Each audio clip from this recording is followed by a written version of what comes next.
napenda kukuhakikishia kwa mkoa wa Pwani tutakuchagua wewe.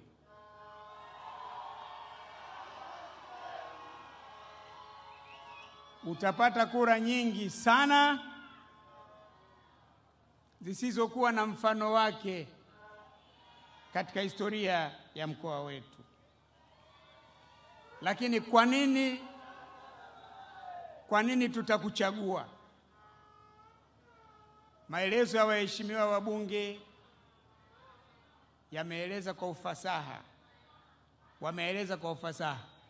Na wengine waliopo ungewapa nafasi wangesema kama alivyosema waliopata bahati ya kuzungumza.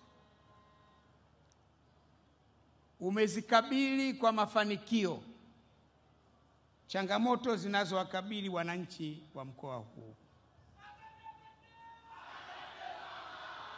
Tena umezikabili kwa ufanisi, kwa umakini na ujasiri mkubwa.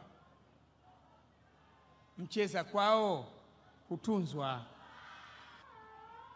Tutajaza kura kwa wingi mpaka zifurike kwenye sanduku la kura la Rais wa Jamhuri ya Muungano wa Tanzania. Oktoba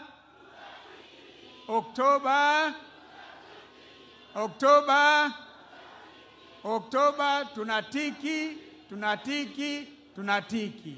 Samia oye!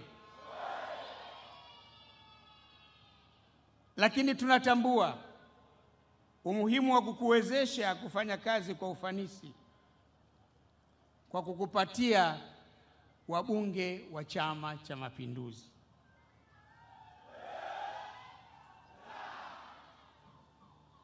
Tunakuhakikishia kama bunge linalomalizika sasa, wabunge wote ni wa CCM, na litakalokuja kutoka Pwani wabunge wote ni wa CCM.